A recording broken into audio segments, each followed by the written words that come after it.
Halo, selamat siang Bapak dan teman-teman. Perkenalkan, nama saya Rafini Sapan dengan NIM 2023-79054 dari Prodi Teknik Sipil. Pada tugas kelima ini, saya akan membahas tentang penurunan atau settlement. Hal-hal yang akan saya bahas dalam video ini ada 3. Yang pertama yaitu pengertian penurunan atau settlement. Yang kedua, jenis-jenis penurunan. Dan yang ketiga yaitu contoh soal. Apa itu penurunan atau settlement? Penurunan atau settlement merupakan penurunan muka tanah atau struktur di atasnya akibat pembebanan yang dapat terjadi secara langsung atau segera atau melalui proses konsolidasi atau longganan. Penurunan menunjukkan amblesnya suatu bangunan akibat kompresi dan deformasi lapisan tanah di bawah bangunan. Penurunan atau settlement akan terjadi jika suatu lapisan tanah mengalami pembebanan. Penurunan juga dipengaruhi oleh sebaran tanah lunak atau lempung yang terdapat di bawah permukaan pada dataran aluvial. Contoh dari dataran aluvial ini adalah hutan bakau. Penurunan akibat beban adalah jumlah total penurunan segera atau yang biasa disebut dengan immediate settlement dan penurunan konsolidasi atau yang disebut dengan consolidation settlement. Tanah mempunyai sifat kemampatan yang sangat besar jika dibandingkan dengan bahan konstruksi seperti baja atau beton. Itu karena tanah mempunyai rongga pori yang besar, sehingga apabila dibebani melalui fondasi, maka akan mengakibatkan perubahan struktur tanah atau deformasi dan terjadi penurunan fondasi. Contohnya dapat kita lihat pada gambar di atas ini. Di sini terdapat sebuah konstruksi bangunan. Kemudian karena terjadi pembebanan ke bawah akibat struktur yang ada di atasnya ini, maka tanah mengalami kerapatan atau pemampatan sehingga fondasinya juga ikut menurun dan terjadi retakan pada struktur yang ada di atas. Jika penurunan yang terjadi terlalu besar, maka dapat mengakibatkan kerusakan pada konstruksi di atasnya. Berbeda dengan bahan-bahan konstruksi yang lain, karakteristik tanah didominasi oleh karakteristik mekanismenya, seperti kekuatan geser dan permeabilitas atau kemampuan untuk mengalirkan air. Untuk jenis-jenis penurunan, terbagi menjadi 2, yaitu penurunan segera dan juga penurunan konsolidasi. Yang pertama, penurunan segera. Dia terjadi pada tanah berbutir kasar dan tanah berbutir halus kering atau tidak jenuh. Terjadi segera setelah beban bekerja. Penurunan ini bersifat elastis. Dalam prakteknya sangat sulit diperkirakan besarnya penurunan ini. Penurunan segera ini banyak diperhatikan pada fondasi bangunan yang terletak pada tanah granular atau tanah berbutir kasar. Yang kedua yaitu penurunan konsolidasi. Penurunan konsolidasi terjadi pada tanah berbutir halus yang terletak di bawah muka air tanah. Penurunan ini butuh waktu yang lamanya tergantung pada kondisi lapisan tanah. Bila tanah mengalami pembebanan dan berkonsolidasi, maka penurunan tanah tersebut akan berlangsung dalam 3 fase.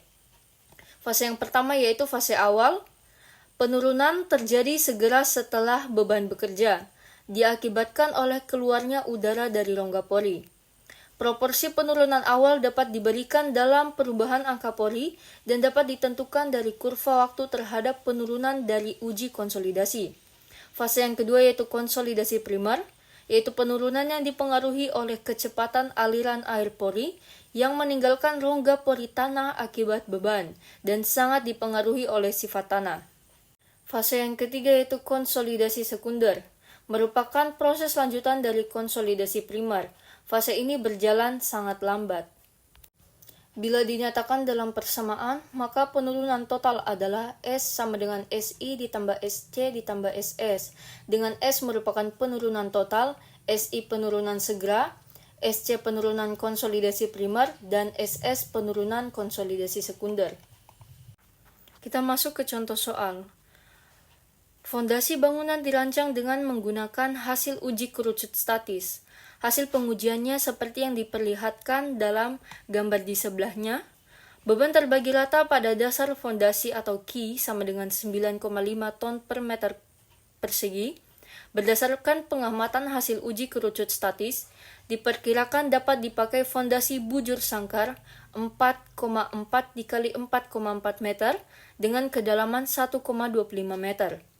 Berat volume tanah dapat dianggap seragam sebesar 1,85 ton per meter kubik. Tentukan besarnya penurunan akibat beban fondasi dengan cara yang pertama yaitu De Beer dan Marten, dan yang kedua yaitu Sherman. Untuk penyelesaiannya dapat teman-teman lihat pada gambar di sebelah kiri. Besarnya kompresi yang diperhitungkan adalah 2 dikali B. B ini merupakan posisi lebar dari pondasi. Di bagian atas ini ada tulisannya B sama dengan 4,4 meter, ada juga di soal. Jadi kita kalikan B ini dengan 2, jadi kita dapatkan hasilnya 8,8 meter di bawah dasar fondasi. Dengan mempertimbangkan hasil uji kerucut statis pada gambar C8.4a, lapisan tanah dibagi menjadi 3 lapisan dengan nilai Qc yang diratakan.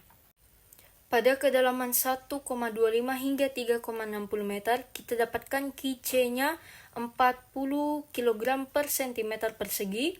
Kedalaman 3,60 sampai dengan 5 meter, kita dapatkan Qc-nya sama dengan 80 kg per cm persegi. Dan juga kedalaman 5 hingga 1,05 meter, Qc-nya sama dengan 150 kg per cm persegi. Untuk Qc-nya ini kita dapatkan nilainya dari data di lapangan, yaitu dari hasil pengujian dengan alat sondir. Saya akan membahas untuk gambar C84 di bagian A-nya. Di sini ada angka 2,43 meter, 4,3 meter, dan 7,53 meter. Ini kita dapatkan dari mana? Kita dapatkan dari gambar di B. Untuk lapisan pertama, dia dari kedalaman 1,25 meter hingga 3,60 meter itu kita jumlahkan, kemudian kita bagi 2 sehingga kita dapatkan tengah-tengahnya atau pertengahan lapisan yang pertama. Kemudian begitu juga untuk yang 4,3 meter kita dapatkan dari 3,60 ditambahkan dengan 5,0. Kemudian kita bagi 2 dan kita dapat hasilnya 4,3 meter untuk pertengahan lapisan kedua. Begitu juga untuk 7,53 meter. Pertama kita akan membahas mengenai hitungan penurunan dengan cara De Beer dan Marten. Tekanan overburden efektif awal di tengah-tengah tiap lapisan. Untuk lapisan pertama, P01-nya sama dengan 2,43 kita dapatkan dari gambar A tadi dikalikan dengan 1,85. 1,85 ini merupakan berat volume dari tanah yang didapat dari pengujian di laboratorium dan ada di soalnya. Kemudian kita kalikan dan kita akan mendapatkan hasilnya 4,49 ton per meter persegi. Untuk lapisan kedua, PO atau P02-nya ini sama dengan 4,30 dikalikan dengan 1,85 sama dengan 7,96 ton per meter persegi. Begitu juga untuk lapisan ketiga, caranya juga sama. Kemudian kita akan menentukan tambahan tegangan vertikal neto. Mengapa kita harus menghitung neto? Karena posisi pondasi masuk ke dalam tanah. Kalau tidak masuk ke dalam tanah, maka kita tidak perlu menghitung netonya. Kita lihat di gambar yang sebelumnya. Di sini kita bisa lihat pondasinya itu dia masuk ke dalam tanah. Karena bagian yang atas ini itu adalah bagian tanahnya. Dan ini pondasinya menunjukkan kalau dia masuk ke dalam tanah. Tambahan tegangan vertikal netonya kita dapatkan dari Qn sama dengan 9,5. Kita dapat dari soal dikurangi dengan 1,25. 1,25 ini dia merupakan kedalaman dari fondasinya. Dikalikan dengan 1,85 yang kita dapat yaitu berat volume tanahnya. Keduanya bisa kita lihat di soal.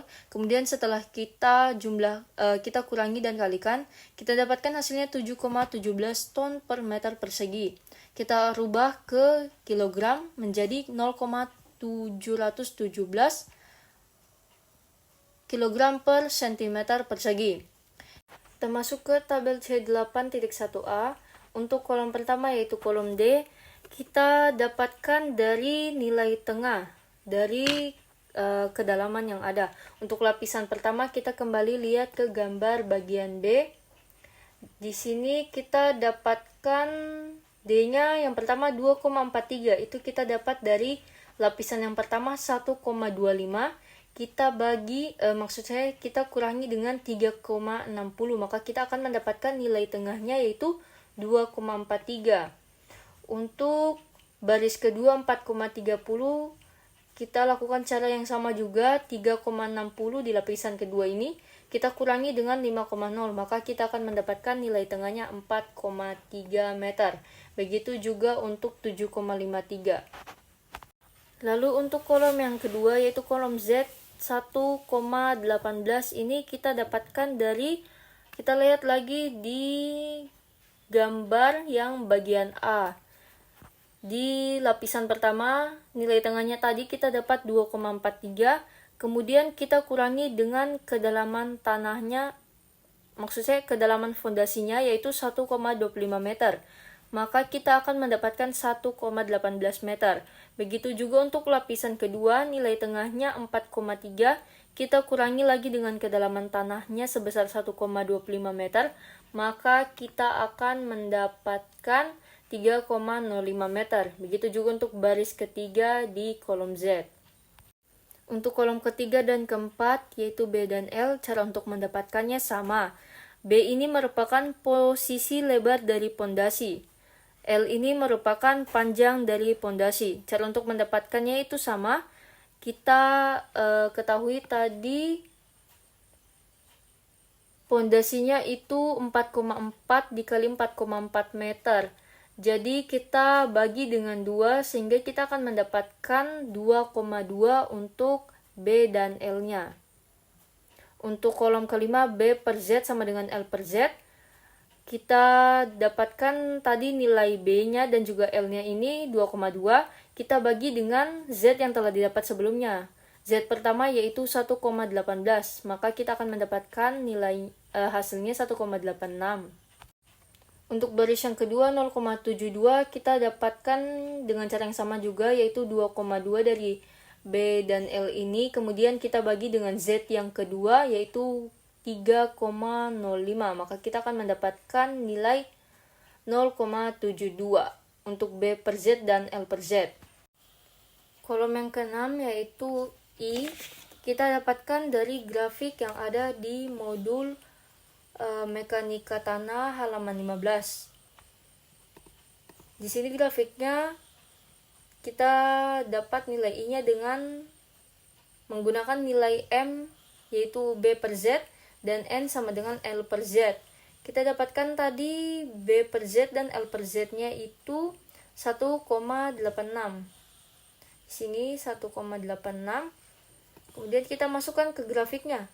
1,86 dinilai N ini dia berada di antara 1 dan 2. Kita tarik ke atas, kemudian kita cari M-nya yaitu 1,86 juga. Ini ada di atas ini.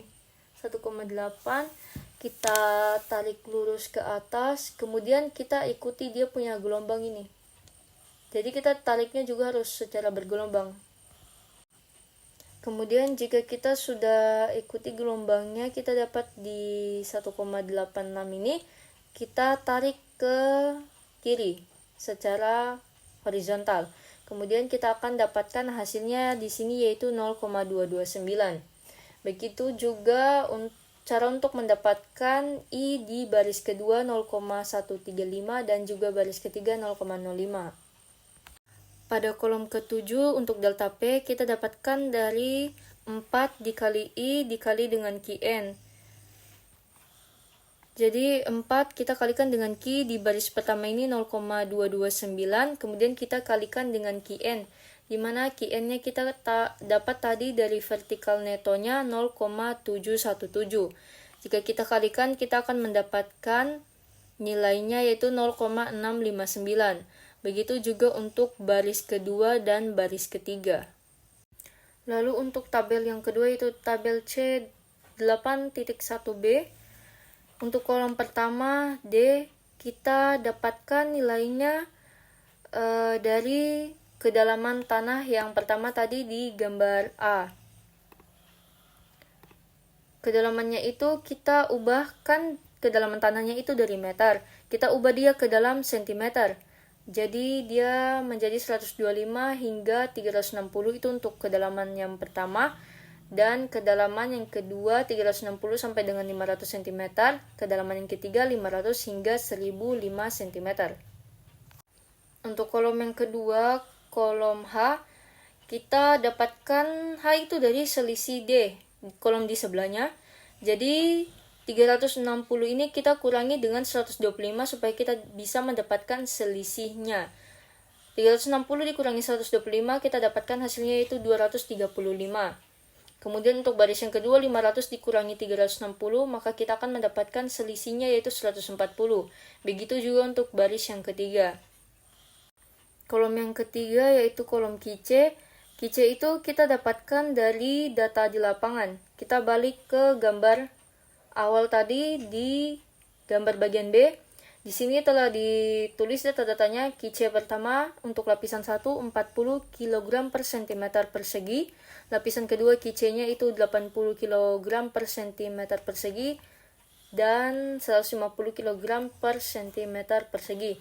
Kita tinggal isi ke dalam sini. Cara untuk mendapatkan P0 aksennya yaitu kita bisa ambil data dari tabel C8.1a, kolom 1 yaitu kolom D, kita ambil semua nilainya, kemudian kita kalikan dengan 1,85. 1,85 ini kita dapat dari berat volume tanah, ada di soal. Kemudian setelah kita kali, kita akan mendapatkan P0 pertamanya yaitu 0,449, nilai yang kedua 0,796 dan yang ketiga 1,393. Untuk kolom kelima, kolom C, C-nya ini kita dapatkan dari slide di selanjutnya. Ada rumus di sini, C sama dengan 1,5 dikali QC per P0 aksen. Jadi kita tinggal masukkan saja, kita substitusi ke dalam QC-nya ini. QC-nya tadi kita dapatkan yaitu 40.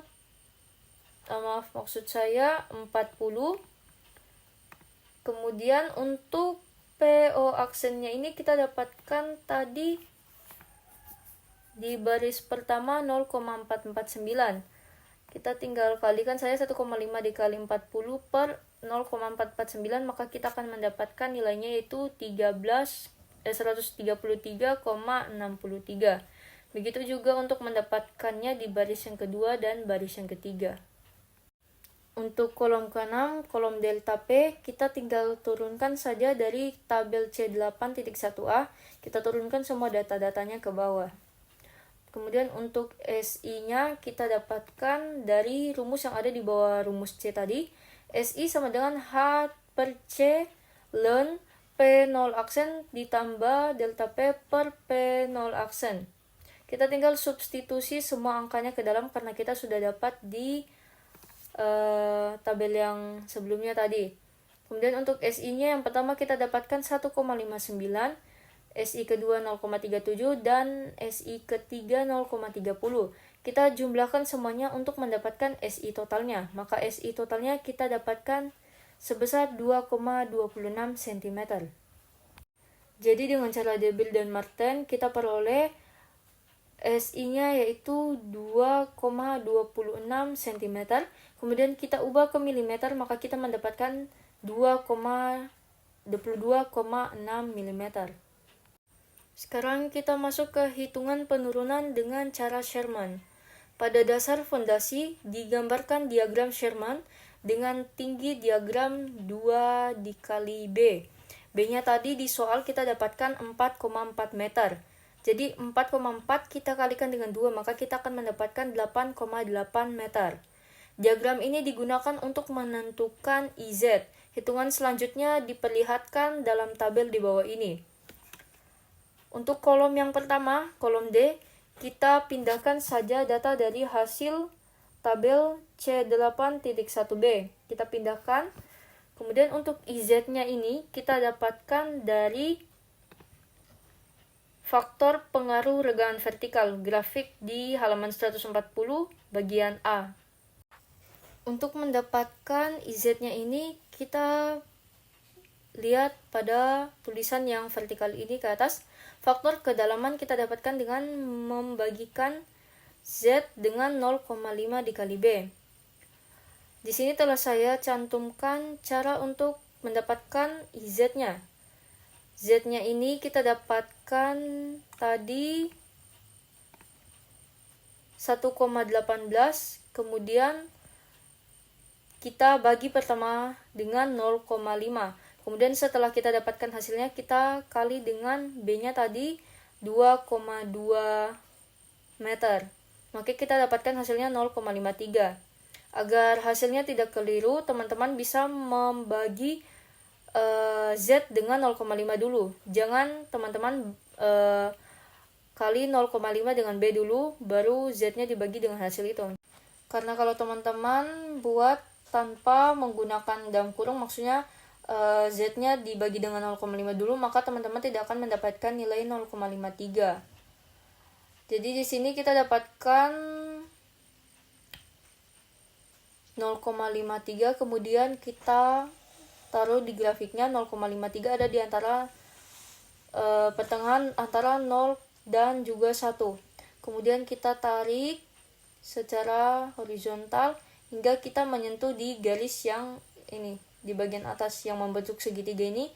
Kemudian kita tarik secara vertikal ke atas dan kita akan mendapatkan hasilnya di sini, yaitu 0,33. Begitupun juga untuk mendapatkan IZ di baris kedua dan juga baris ketiga.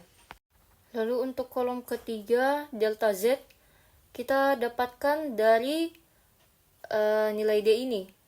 360 kita kurangi dengan 125, maka kita akan mendapatkan 235. Di baris kedua, 500 dikurangi 360, maka kita akan mendapatkan delta Z-nya yaitu 140. Begitu juga untuk baris yang ketiga. Kemudian untuk kolom keempat dan kelima, yaitu kolom C1 dan C2, bisa kita dapatkan dengan cara yang ada di bawah ini. Tetapi sebelum kita menentukan C1 dan C2-nya, kita harus mengetahui P0 aksennya. P0 aksennya ini kita dapatkan dari kedalaman fondasi kita kalikan dengan berat volume tanah. Jadi 1,25 dikali dengan 1,85, kita dapatkan hasilnya 2,31 ton per meter persegi. Kita konversikan dia ke dalam kilogram, dapatkan hasilnya 0,231 kg per cm persegi. Tinggal masukkan nilainya ke dalam rumus C1, itu sama dengan 1 dikurang 0,5 dikalikan dengan PO aksen dikali QN. QN-nya tadi kita dapat 0,717. Maka kita dapatkan hasilnya 0,84 untuk C1.